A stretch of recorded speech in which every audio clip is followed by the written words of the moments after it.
Hello everyone, and welcome to today's live broadcast, Molecular Medicine in Healthcare, the Personalized Medicine Initiative. My name is Jane Pham from LabRoots, and I'll be your moderator for today's event. Today's educational web seminar is presented by LabRoots, the leading social scientific networking website and provider of virtual events and webinars advancing scientific collaboration and learning. Before we start, there are a few instructions. We want to hear from you during this interactive broadcast, so please ask questions or leave us a comment. Answers are welcome too. You can do this by hitting the green Q&A button at the lower left of the presentation window and typing in your comments and questions. We'll try to answer as many as we can today. Do you want a better look? You can enlarge the slide window by clicking on the screen icon in the lower right-hand corner of the slide window. If you can't hear or see this presentation properly, please let us know by typing in the green Q&A button or use the support button on the top right. We'll make sure to resolve any issues. This is an educational webinar and thus offers free continuing education credits. After the webinar is over, please click on the CE button located on the bottom left-hand corner of your webpage and follow the process of obtaining your credits. Now let's get right to today's presenter. We're proud to welcome Dr. Pieter Cullis. Dr. Pieter Cullis is an internationally recognized pioneer and leader in the field of lipids, biological membranes, and liposomal drug delivery systems. His lipid nanoparticle delivery system is a leading technology worldwide, enabling the therapeutic potential of siRNA. Dr. Cullis has co-founded 10 biotechnology companies, has published over 300 scientific articles, and is an inventor of over 60 patents. He also co-founded the BC Personalized Medicine Initiative in 2012, which now has 10 projects underway to implement molecular-based medicine into clinical practice in British Columbia. Dr. Cullis was elected a Fellow of the Royal Society of Canada in 2004 and was awarded the Prix Galien, Canada's premier prize for achievements in pharmaceutical R&D. In 2015, Dr. Cullis published The Personalized Medicine Revolution, How Diagnosing and Treating Disease Are About to Change Forever. I will now turn it over to Dr. Cullis for his presentation.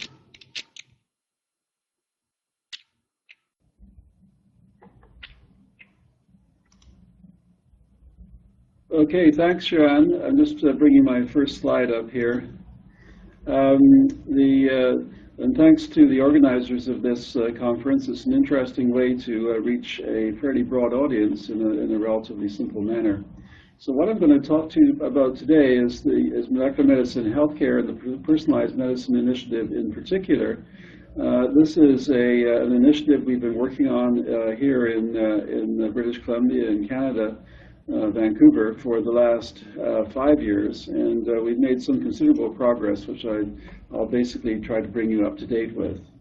So the Personalized Medicine Initiative has the vision of introducing healthcare based on the molecular makeup of the individual and their disease into the population. So this is really our attempt here is to really change the whole as it were, focus of medicine towards a much more evidence-based, data-driven, molecularly oriented approach that treats each of us as being individuals, as opposed to trying to impose a one-size-fits-all kind of mandate, which is currently what we're living under.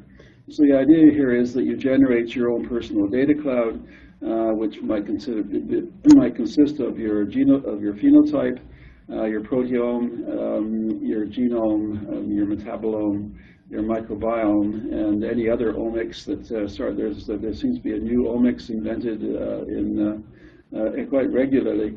But anyway, an enormous amount of data which is there in your data cloud to allow early detection of disease, more effective and safer therapeutics that are matched more precisely to the disease that you may have. We're finding that most diseases are now turning out to be much more complex and individualized than we might have imagined.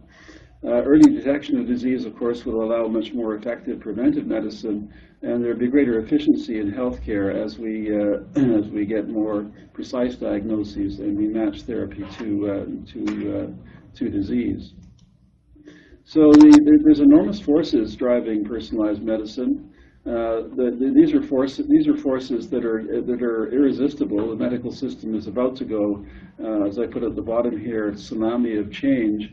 that are really resulting from a very rapid technological change, and particularly the molecular level characterizations that we're able to undertake now of individuals are becoming increasingly inexpensive, and so this means we can actually do things in a preemptive manner. In other words, do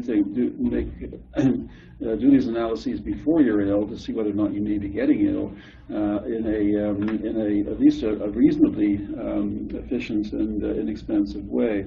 Patient safety, the fourth leading cause of death in North America is an adverse drug reaction to a prescription drug. There's 100,000 deaths a year.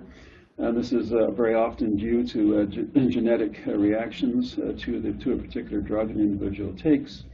Drug efficacy, 50% of drugs don't work on the person they're prescribed for. This is 75% of cancer drugs don't work on the person that they're given to, and they're highly toxic. This is clearly untenable. Consumer demand, individuals are becoming aware now that the treatments that they may be given by their doctor are not necessarily particularly effective, and they're often very toxic. And so we're all saying that this is not something that we want to continue.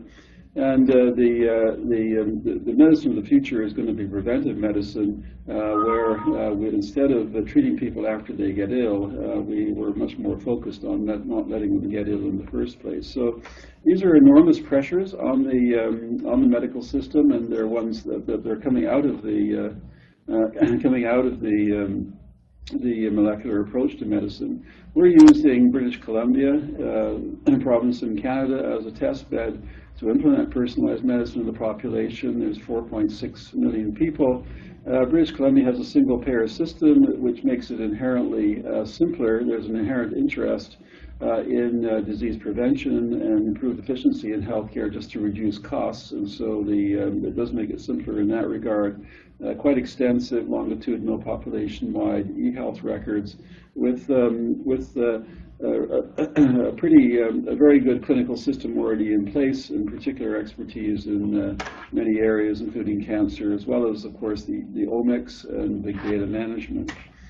So we're utilizing these resources. The whole approach is really a community-driven one. We've had over 500 meetings with individuals in academia, in the clinical or healthcare sector, as well as industry, and gain support from all of those groups. So it's a consensus-driven strategy that we're pursuing, and one in which we're very much integrated into the whole clinical and academic, as well as government infrastructure that's present here. So just a word or two with regard to what the Personalized Medicine Initiative does.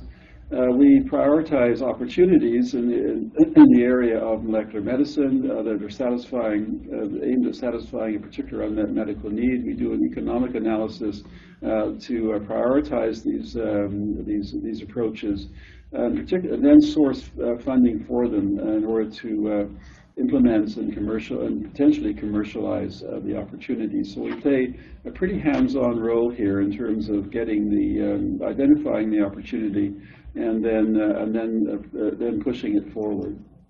So disease agnostic, we don't really mind what disease that might be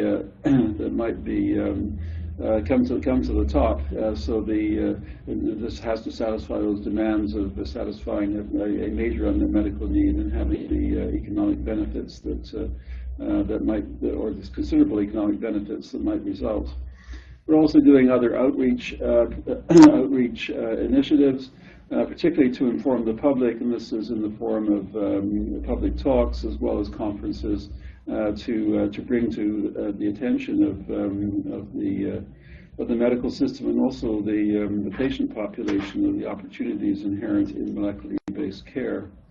So we're tightly coupled with the clinical life sciences resources. The PMI, in its 5 years of existence, has now got to the point where we're implementing approximately 21 projects, 10 or 11 of which are are projects that are aimed at directly implementing molecular medicine into the front lines of healthcare, outreach projects such as the conferences and public talks, infrastructure. In order to be able to gather omic or molecular level information, then you really do have to have the infrastructure in place so you can do the genetic and the proteomic and other analyses necessary. And as the opportunity presents itself, we also form new companies to commercialize these opportunities. So we've developed a roadmap for bringing personalized medicine to British Columbia. I would recommend that people who are interested in this document visit the Personalized Medicine Initiative website, which is indicated at the bottom of this slide. To gain a copy, the recommendations are that we encourage a political commitment to personalized medicine. This is in other jurisdictions. The amount of funding that's going into these kinds of opportunities are on the order of 2% of healthcare budgets, and this applies to countries such as the United Kingdom. In the British Columbia context, we spend 18 to $20 billion a year in healthcare. It's approximately $6,000 for every person in the province, and so that would correspond to approximately $300 to $400 million of funding to essentially implement molecular medicine and really establish British Columbia as a force in this field. We're establishing a coalition of the various the stakeholders here to promote personalized medicine, taking advantage of near-term opportunities, which I'll indicate a couple of those. Number 4, construct a patient-centered clinical database for 25,000 Canadians. This is really aimed at high cost, high morbidity, mortality, disease states, diabetes, depression, neurological disorders, etc. And really constructing the molecular data clouds, the genomic, proteomic, metabolomic data clouds around these individuals so that one can better ascertain those who respond to current therapy, those for whom current therapy is inadequate, and so therefore using alternative approaches, stratification to make healthcare more efficient and to improve outcomes. The first objective, to encourage a political commitment to personalized medicine. We have our websites and public outreach projects, as was mentioned in the introduction. I've written a book on personalized medicine entitled "The Personalized Medicine Revolution: How Diagnosing and Treating Disease Are About to Change Forever." This is available on Amazon, so if you are interested, you can. It's a $15 book, I believe, so you can get it there. We've been doing public talks, and there's certain media coverage, as I indicated.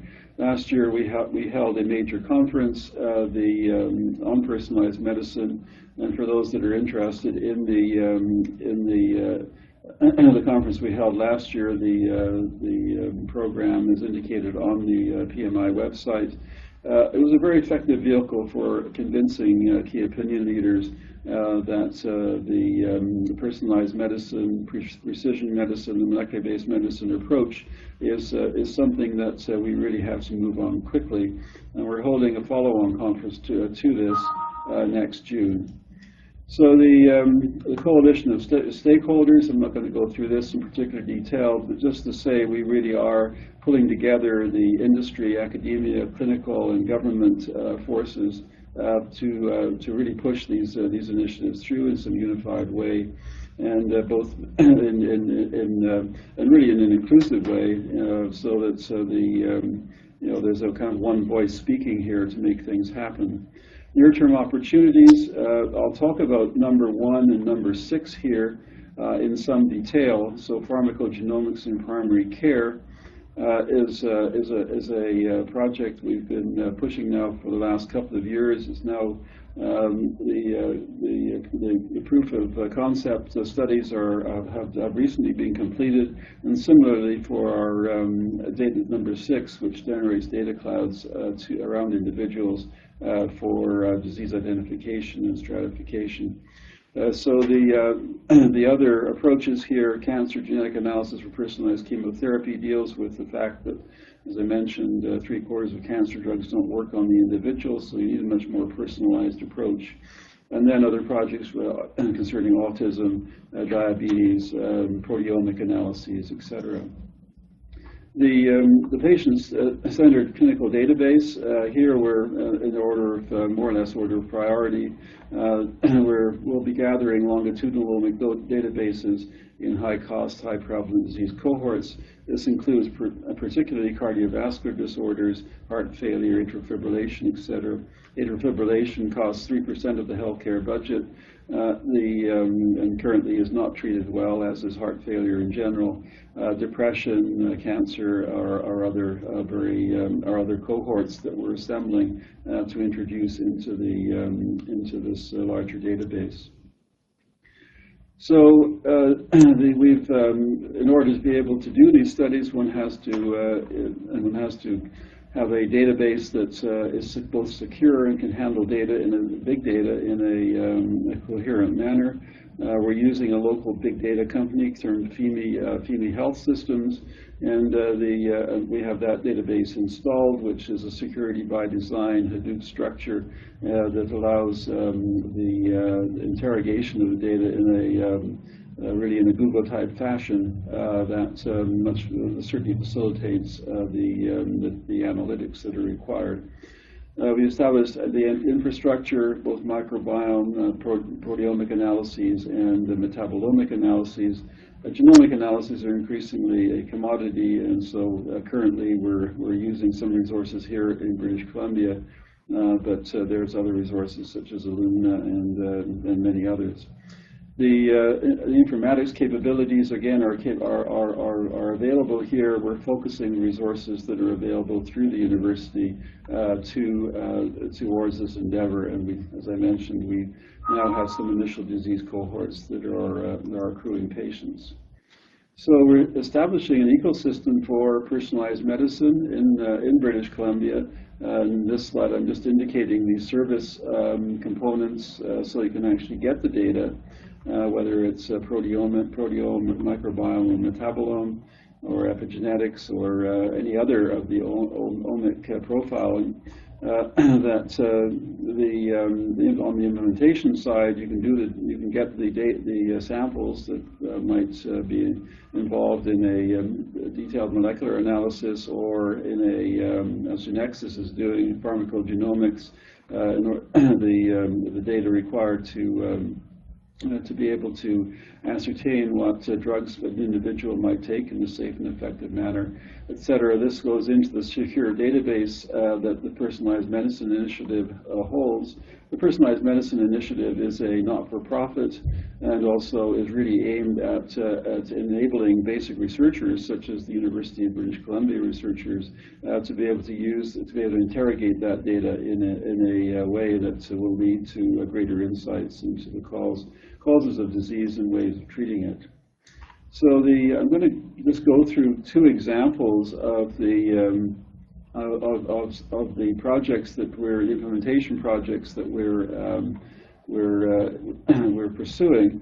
And so obviously personalized medicine into the population, implementing personalized medicine into the broader population requires molecular profiling of individuals on one hand, so that we can establish these very comprehensive data clouds. And it also requires clinical decision support systems. In other words, these are systems that allow the doctors to interpret, and the patients, to interpret these very large amounts of molecular data. There's no way that your average general practitioner is going to be able to take the data that results from the analyses, that's metabolomic analyses, and use that in a sensible way to guide therapy for the patient. And so you need these clinical decision approaches. And so we're approaching the system really from both ends, from improved diagnosis through the molecular profiling. And we've formed a company called the Molecular U Corporation to provide these omic data clouds and conduct the interpretation. This is very largely to diagnose disease very early in the process, with the intent of being able to prevent disease from manifesting as a serious disorder, whether it's cancer, diabetes, or what have you. The clinical decision support system really goes at the other end of the system, where you might have a disease, and the doctor then wants to make a prescription to treat that disorder. And this is a way the Genexis healthcare systems is aimed at providing the medication that is going to be most appropriate to the disease, and particularly is not going to hurt or not going to harm the patient. So just a few words with regard to the molecular U. This is molecular profiling to enable preventive medicine as a primary aim, and optimize performance for high-performing athletes, for example, more precise diagnosis of disease and better matching of therapy to disease. Just to continue on this build-out slide here, the proteomic profiling, as I mentioned, or as I'm sure most people on the call are aware, present medicine, there's really a lack of reliable data for preventive medicine. The physiological diagnoses that we receive are often too late, and we do get trial and error therapy as a doctor might try one approach after another with the hope of getting something that actually agrees with you. In other words, is not toxic and is also effective. Precision medicine, we're going to have that reliable data for prevention, molecular diagnosis to allow early detection of disease before symptoms emerge and match therapy much better. So what we're doing here from you, the individual, is a cheek swab to do a genetic analysis. At the moment, we're doing whole exome analysis. 192 proteins from your blood that are analyzed these are quite diagnostic of disease. Metabolites even more so, 300 metabolites analyzed from your blood and from your urine to give another component of the molecular U, the data cloud surrounding you, and 1,000 or so bacteria in your colon that again give another insight into your health, particularly as it applies to your immunological functions and immune disorders that may result from a microbiome that is not appropriately balanced. The process is that the individual who is interested in this analysis gets on our website, downloads a form, goes to their doctor. We require that you interact with molecular U through your doctor. The doctor then checks a box. The individual then, the current charge on this is $1,700 Canadian, around about $1,300 US, for the proteomic, metabolomic, and microbiome analysis. Another 1,000 for the whole exome, another 1,000 Canadian, so approximately a total of 2,000 US.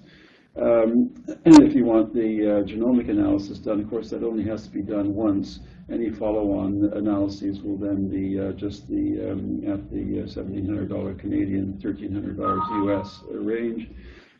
These samples, which consist of a blood sample, cheek swab, a fecal sample, and a urine sample, are sent to molecular U. The data cloud is then generated.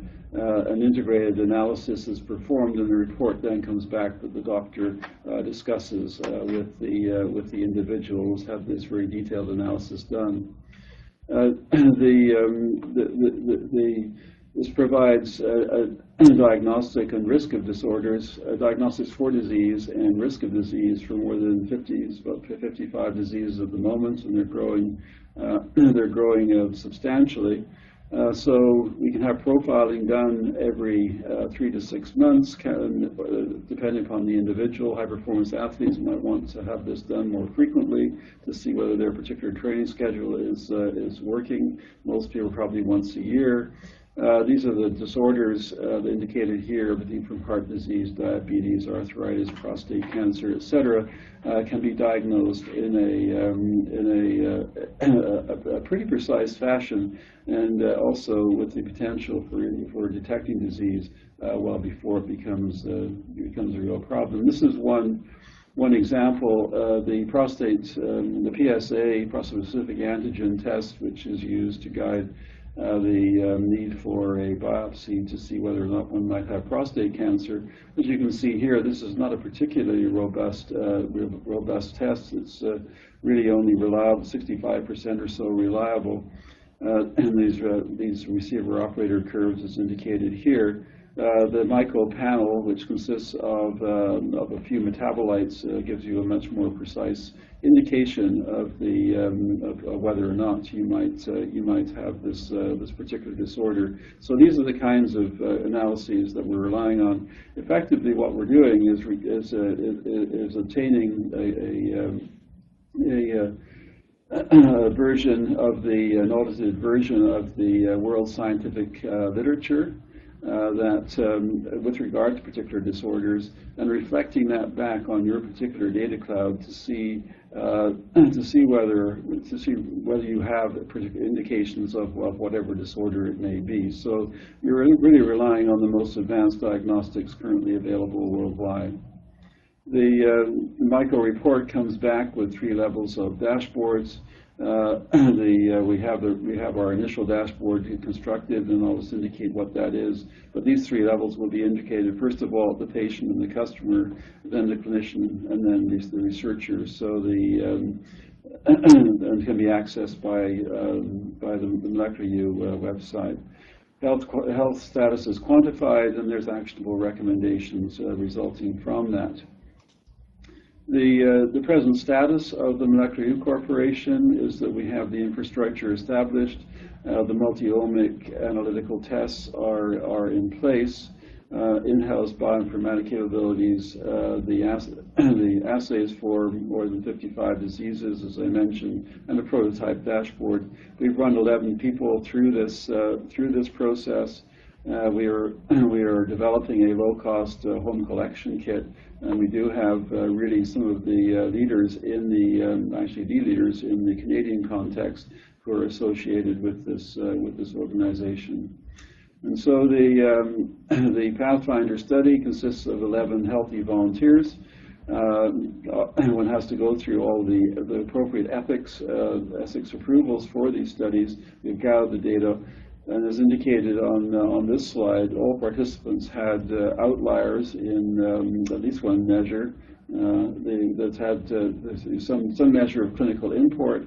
One Pathfinder has agreed to share their particular data, and so this is the data for that individual. No overt disease is detected, which obviously is always something that one does want to know. I should say that this analysis, and I have had it done on myself, it's a bit daunting when the data does come back, because it's it's extraordinarily broad and extremely personal and very precise. And so you're going to get news that may or may not be good, but of course it's always better to have. If you want to have bad news, you better have it quickly, so you might be able to do something about it. So this individual, the very low risk for diabetes is indicated, or for cardiovascular. And as it turned out, this person had a family history of cardiovascular disorders, so it's somewhat of relief. And then some mild vitamin B deficiencies, as is indicated here. So just going through the scoring, there's a scoring process going through the various health status of the health reports on particular aspects of health. Brain health, a somewhat lower score. Nutritional health, because of the vitamin deficiencies, also a little lower. Cardiovascular health, as I mentioned, is fairly robust. With regard to the brain health, the carnosine in this individual and serotonin levels are low, and so carnosine the low carnosine levels are associated with the carnosine is found in high concentrations in the muscle and in the brain. There can be cognitive issues associated with low carnosine levels, as well as muscle tremors or weakness. Similarly with serotonin, things like disorders such as depression can be associated with that. Of course, in this case, the individual concerned here can change their behavior particularly change, for example, you can take beta-alanine, a precursor to carnosine, or carnosine itself, to start to raise these levels so you can take direct action. But of course, unless you know the precise nature of your particular deficit, you would not be able to do this. So it points out the actionable consequences that come out of such analyses. So vitamin B1, B3, relatively low, but again, a multivitamin pill can potentially fix all that. And of course, you can have the analyses done in a longitudinal manner to determine whether or not your particular approach to treating your areas or metabolites in which you might be a little low is actually working. No overt disease detected, and this is going through 55 diseases, so this is always, to know this is a relief. The individual here was a 69-year-old man, and so of course these are the kinds of data that can take a load off your mind. So as I mentioned, in addition to the molecular profiling, one also requires clinical decision support systems. So we formed a company called Genexis Healthcare to construct. This is really with a family practice focus. And here, this initiative is being led by Dr. Martin Dawes, who's head of the Department of Family Practice here at the University of British Columbia. Martin has 2,500 members in his department. This is half the general practitioners in the province of British Columbia, and so has enormous reach into the community. And so we can get concerned or progressive clinicians who are interested in whether they're in remote communities or whether they're here in Vancouver to participate, to get a variety, to show that this kind of approach can work in a variety of environments. So this is to improve medication outcomes in family practice by incorporating genetic information. And as I mentioned, your average family doctor in a 10-minute visit cannot really incorporate molecular analysis into his or her decisions without a decision support system. They have enough to think about in the context of the individual patient who's in front of them. And so this is really meant as a direct assistance to your clinician to help him come up with him or her come up with the most appropriate medication. As I mentioned at the outset, adverse drug events are the 4th to the 6th most common cause of death, and a very large proportion of adverse events are not reported, so it could be higher. 60% of drugs don't benefit the individual, etc. So what's been found in the first 200 people to go through this study is that 97% had at least one actionable genotype. In other words, they had a variant that would indicate that for at least one drug for a common disorder, a common disease, that those should be adjusted or they should have alternative drugs. So of course, for this medication selection, genetics is only one element of a complemented process. I guess the major point here is indicated at the bottom that genetic guidance is contained in the package inserts for approaching 200 drugs now, but it's never used in a family practice situation. This is the FDA guidance, because your average family doctor has no idea what your particular genetic profile is, so that's just routinely ignored. So this is what we're trying to do here is fit the results into the 1 minute decision time frame that the average family doctor has to make a decision. So the point being that to read through the package insert, as is indicated here, this is a package insert for a gout medication. And there's clearly no way that the doctor is even going to be able to read this, let alone take advantage of or adhere to the genetic guidance that's actually present in this information. So it's a saliva-based test, as I mentioned. It's currently is 33 SNPs, single nuclear polymorphisms, moving to 120 as we expand the range of drugs. And so these are mainly drug detoxifying enzymes in the liver. Whether you're a fast metabolizer or a slow metabolizer, that can be affected by the genetics, or in particular to the genetics of an individual, and will guide whether or not you should have a high or a low dose of the drug or should not take the drug at all. So Genexis is constructing algorithms which are incorporating patient characteristics such as age and gender, comorbidities. 20% of the population over the age of 65 are taking 10 or more drugs, and so there's a very high potential for drug-drug interactions, particular side effects for that individual, incorporating the genetic analyses, and also taking into account the costs. So the process is that the SNP panel is, which is at the moment about a $500 test, is previously entered into the patient's electronic medical record. Physician makes a diagnosis and enters that diagnosis for the patient into the electronic medical record.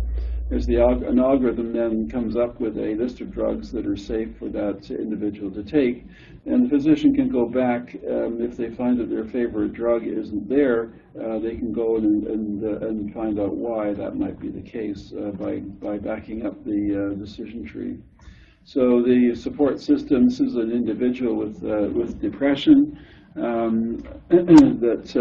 for which there's quite a variety of potential medications, incorporating the genetic analyses, and as you can see here, the medication options that come up are indicated in green on the right-hand side that are safe for that individual to take. And so it's the response from the medical community has been very positive.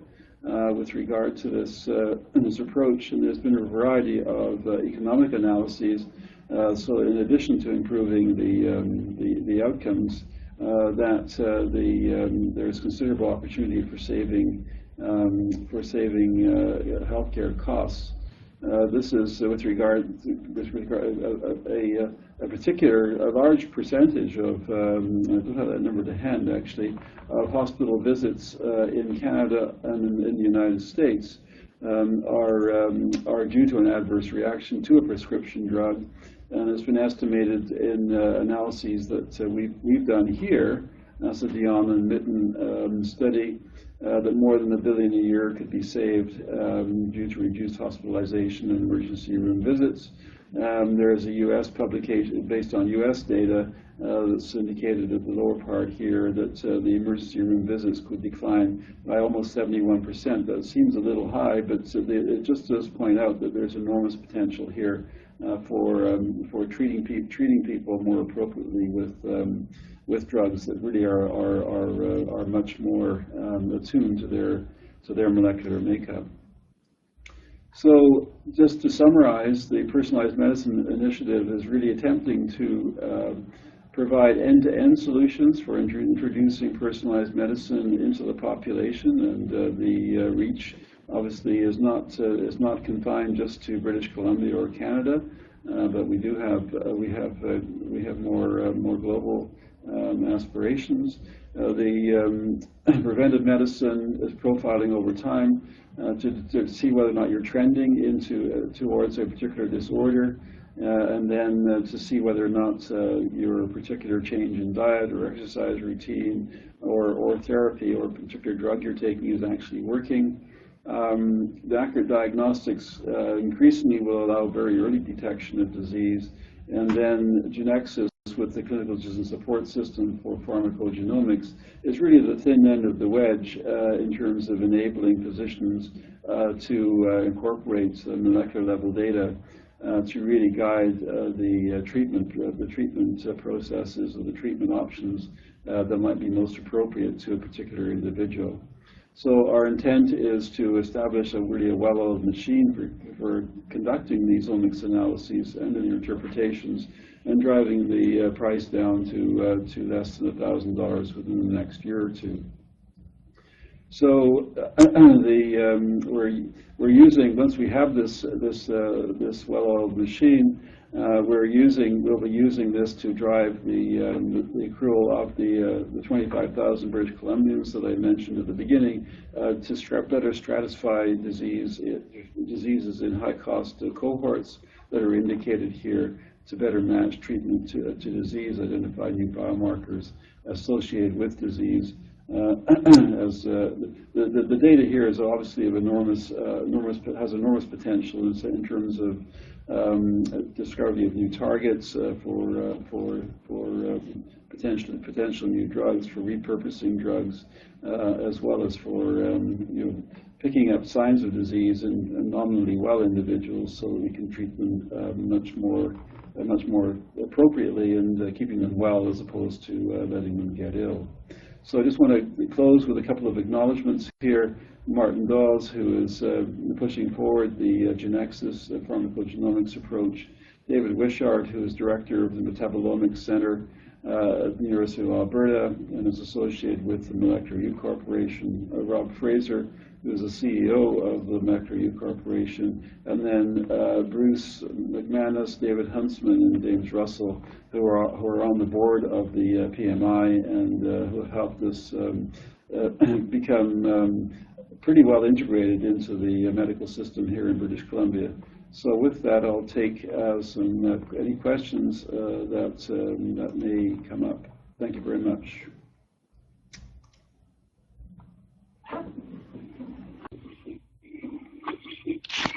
That was an excellent presentation, Dr. Cullis. Thank you so much for bringing that information to us. Before we get started with your questions, here's a quick reminder of how to submit questions today. If you open the green Q&A button at the lower left of the presentation window, you can type in your questions and comments directly to us. We'll try to get to as many questions as we can. So our first question today comes from James, who's an independent researcher. And he says, in the context of nutritional epigenetics and precision medicine, do you think RNA-mediated amino acid substitutions link changes in the microRNA or messenger RNA balance from the innate immune system to health, longevity, and/or to pathology? Longevity and/or to pathology. Wow, that's quite a question. It's possible. This question really indicates the depth you can go to in terms of trying to analyze how you in particular might respond to or might have a particularly individualized therapy. So the short answer to the question here is I don't know, but it really does point to the opportunity of analyzing yourself, finding whether if you have an RNA-mediated or if you can analyze yourself at the RNA level. That's the gene expression level for mRNA, etc. And then try to alter that balance if you think it's appropriate, using yourself as a study, as it were. But whether or not this is going to be, how effective that's going to be, we don't know yet. I mean, it's we're still dealing with the levels that we can go to in terms of characterizing individuals are yet to be explored, and I think we're going to find out quite remarkable opportunities as we delve down. But I would say this question, I really can't answer it yet, so maybe this will be answerable in about 10 years or 5 years' time.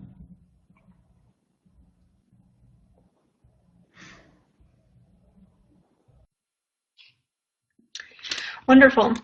Next, we have a question from Wenli at XYZ Molecular Diagnostic Lab Consulting, who asks, what platform are you using for disease predictions? Yeah, there's a number of public databases, and there's a number of public databases that are available. We're constructing some of our versions of our own, where we go through the point here here is that there's a lot of clinical studies that are done that come up with certain biomarkers. I mean, maybe it's just a study of prostate cancer and showing that there's a certain metabolites that are associated with prostate cancer, and so on the basis of the levels of those metabolites, then you can predict a particular disorder. So you can't just use that data as a given. You really have to go back and make sure that it's properly curated. And so we are using curated databases, both public as well as some of our own, to make sure that the disease prediction is as accurate as it could possibly be. But I should say here that no matter what you do, these predictions are not clinically validated predictions, and so it's one of the reasons why we prefer to work through a family physician, so the patient can go with this, produce this data and work through this data with their doctor, and if there is an issue or if there's a potential issue that's indicated in the molecular level profile, then the doctor can say, okay, well, this is interesting. It looks like there might be a risk here, but really guide them through the validated clinical tests as well as imaging processes to see whether or not there is actual disease. But the point is that you should gain a pretty good insight into, as was indicated by the prostate test. Pretty good insight into whether or not you may have a problem, but you will likely have to go through the regular system in order to get the appropriate treatment.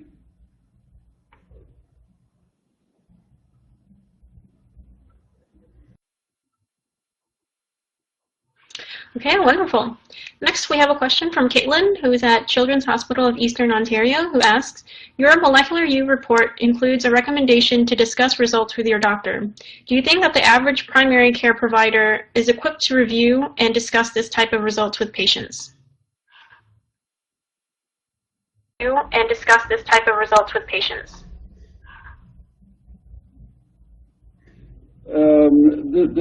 It's a very good question.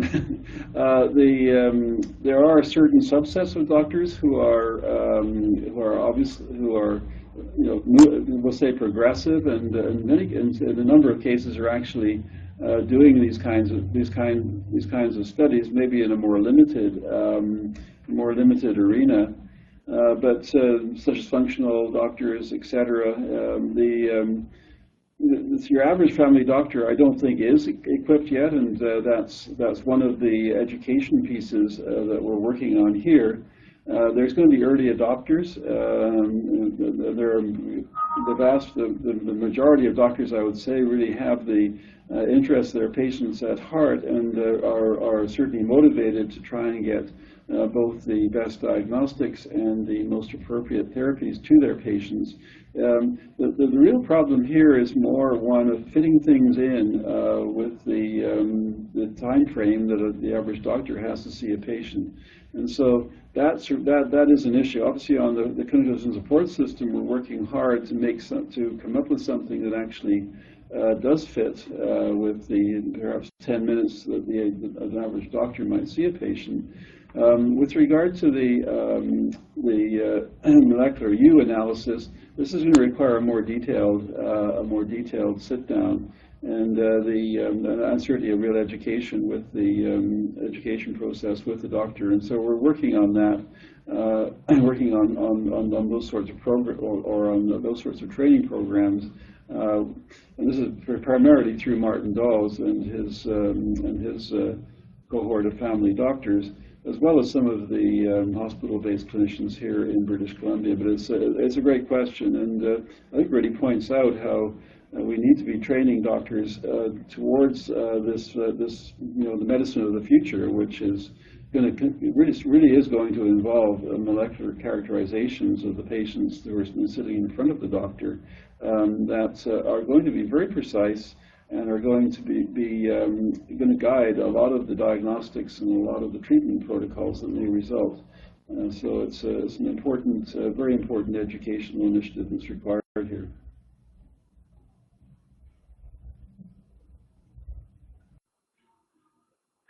Okay, excellent.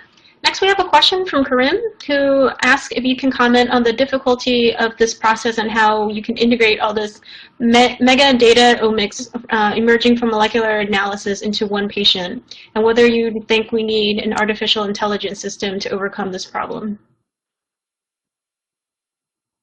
To one patient, and whether you think we need an artificial intelligence.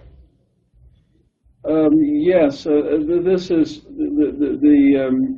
the integration of data is a real issue. I mean, currently, I can't say that we're really integrating it. We're taking each of the molecular profiles, whether it's genomic or proteomic or metabolomic or microbiomic, and as the first cut through this, we're getting the analyses. I mean, most of the disease analyses that I indicated are coming from the metabolomic analyses at the moment.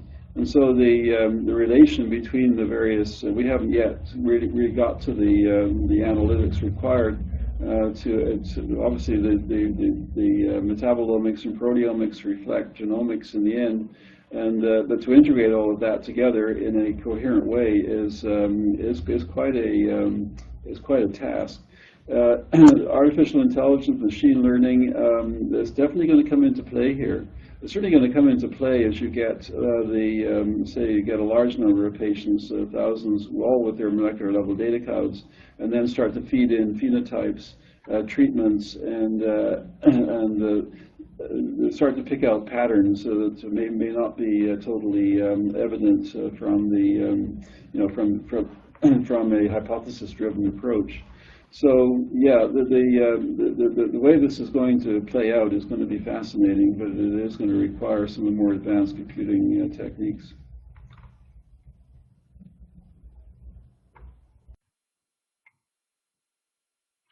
Very interesting. So next we have Alu Emi, who is from the University of Lagos, and they want to know what role will ethnic diversity of Canadians, especially those in British Columbia, play in all of this?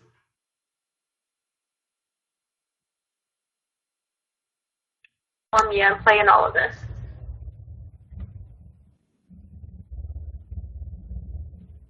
Yeah, that's a very interesting question. British Columbia actually is a pretty ethnic diverse province. In the Vancouver area, for example, which has about 3 million people, 30% of the population is of Asian extraction, another 10 to 15% South Asian. There is no ethnic majority here at the moment in British Columbia. So there's going to be, obviously there's a paucity of people of African origin. But the ethnic profiles are fairly diverse. But it's an excellent point that the ethnicity, obviously from a genomic analysis, does play a role in terms of how you the particular diseases that you may be susceptible to, and the particular medicines that might be most appropriate to you. And it is just another example of why the one-size-fits-all medicine that we currently have is really not appropriate, or may not be appropriate to individuals with different who come from different races. This plays all over. I mean, most of the clinical trials that are done on to approve diseases are conducted on white affluent males, and are in the ages of 20 to 40. The very young are sadly neglected. There's no drugs that are developed specifically for pediatrics. And similarly, the very old are also at disadvantage. Women are often at a disadvantage compared to others because drugs are not necessarily tested, particularly on, say, pregnant women, etc. So the need for individualizing medicine, in addition to ethnic diversity, is a real driver is a major driver for the introduction of more individualized approaches.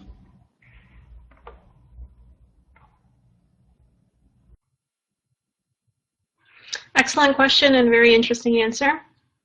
Next, we have a question from, I think it's Ade Kunli from St. James School of Medicine, who asks, will the database contain different population strata, such as age, sex, and race?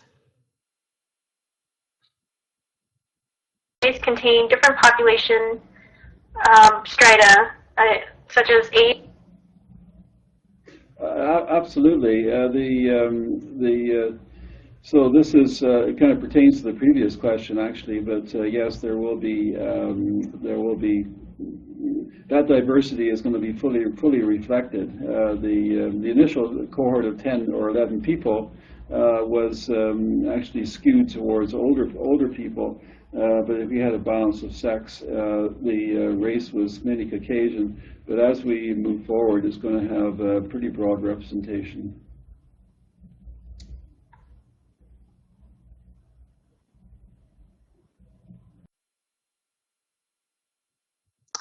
Okay, next we have a question from Roger Varman, who asks a question that I think everybody is thinking about.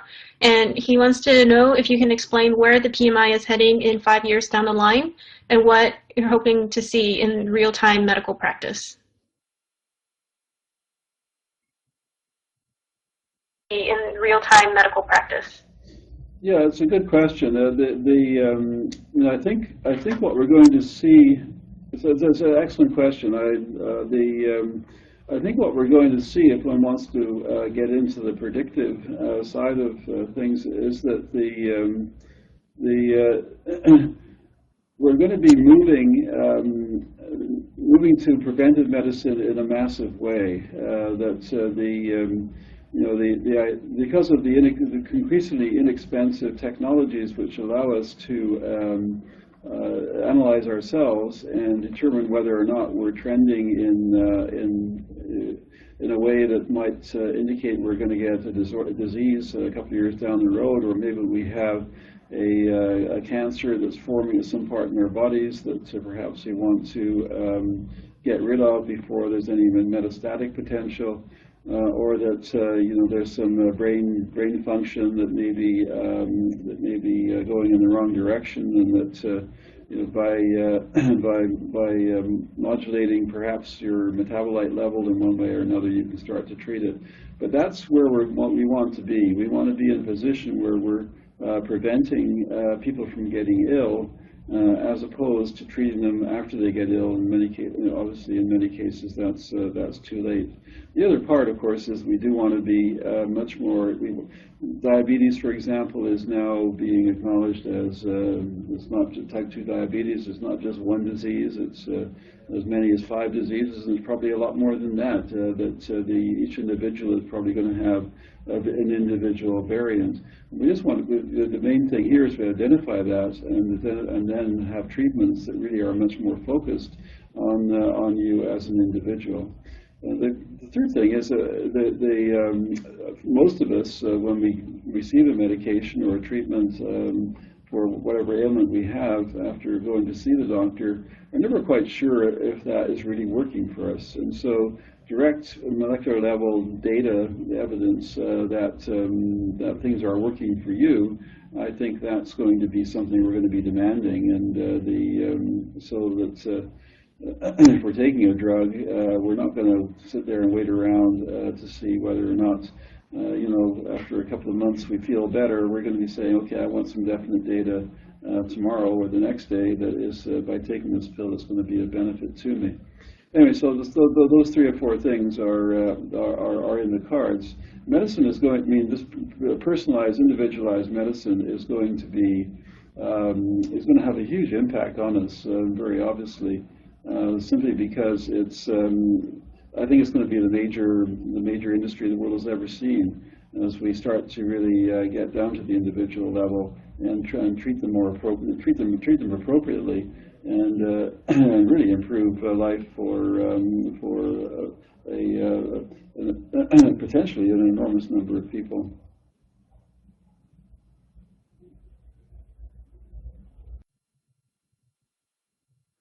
Excellent. I think you touched on this question a little bit earlier, but another person wants to know, what is the most efficient way to educate or train doctors according to your experience? What is the most efficient way to educate or train doctors according to your experience?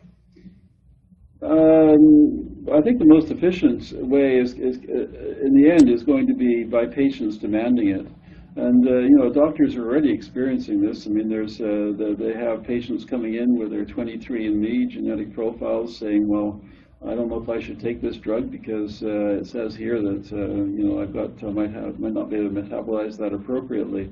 So the medical system it's a huge system. It's not necessarily, it's quite conservative and doesn't there's not going to be, it's not going to drive change itself necessarily. But I think you know, with the patients, the average the population demanding that they have access to their own molecular level data in order to manage their health more appropriately and practice preventive medicine, that is going to be the most efficient way of making them change to say, okay, well, maybe I better rethink things here, that I can't go on in this relatively paternalistic way of taking care of patients. We need to transfer power over to patients to enable them to take care of their health more appropriately. And so I think when they see those things happening and their patients demanding it, that will be the driver that will really force the change.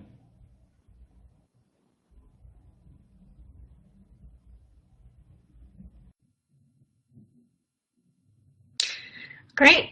We have time for one last question, and it's a very interesting one. James, who's an independent researcher, wants to know if you think that neo-Darwinian theories, which link mutations to evolution, do you think they have prevented scientific progress towards precision medicine?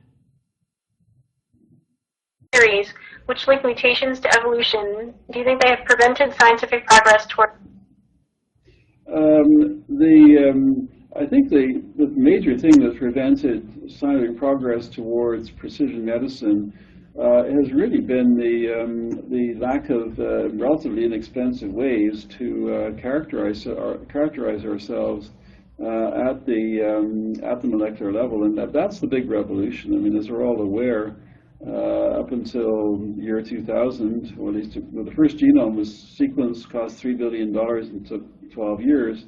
The first human genome, and now we can do it for $1,000 in a couple of days. And the same applies to the other molecular level analysis I referred to. So this is these are the proteomic, metabolomic, and microbiome analyses.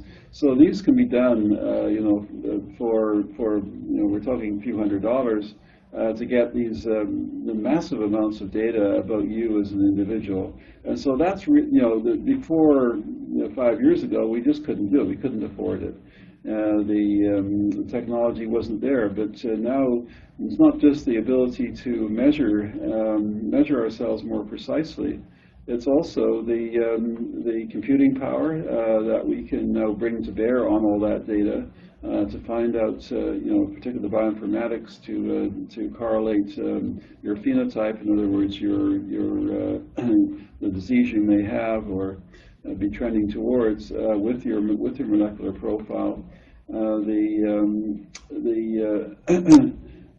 Ways that we have to process, the computing power that you need to actually do that. Anyway, all of these things need to come together in order to allow us to start to practice a more individualized approach to medicine. It's another example, really, of how information technology which has upended a lot of other industries.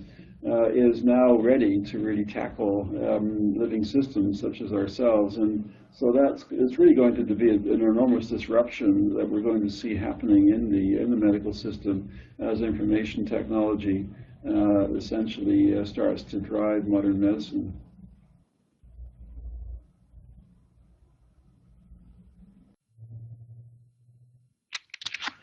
Well, I would like to once again thank Dr. Pieter Cullis for his fantastic presentation and excellent answers to the questions from the audience. Do you have any final comments for us before we go? Questions from the audience. Do you have any final comments for us before we go? Well, thanks, Sean. I guess my final comment is that the precision medicine, personalized medicine, is probably one of the most exciting things that's ever happened in it's the biggest revolution, I think, that we're ever going to experience, at least in our lifetimes. And it's going to cause, as I mentioned just a moment ago, it's going to cause enormous disruptions, but it's going to be enormous benefits. And so those of us that are, I think it's one of those fields that it's a good idea to get into the vanguard, to be one of the early adopters, as it were. It's going to be a really exciting ride. And so I'd just like to thank the audience for their attention, and I hope that they feel somewhat inspired to really investigate precision medicine a little further, and perhaps either get these analyses done on themselves, or even go take it even further and in their research programs, or in their other opportunities, commercial opportunities, jobs, etc., that they move in this direction. So with that, just thank you very much.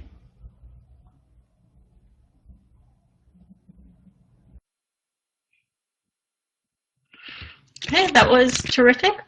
So today's webcast will be available for on-demand viewing through October 2016. You will receive an email from LabRoots alerting you when it's available for on-demand and posted on labroots.com. Please feel free to forward this email to any colleagues who weren't able to attend today's live session.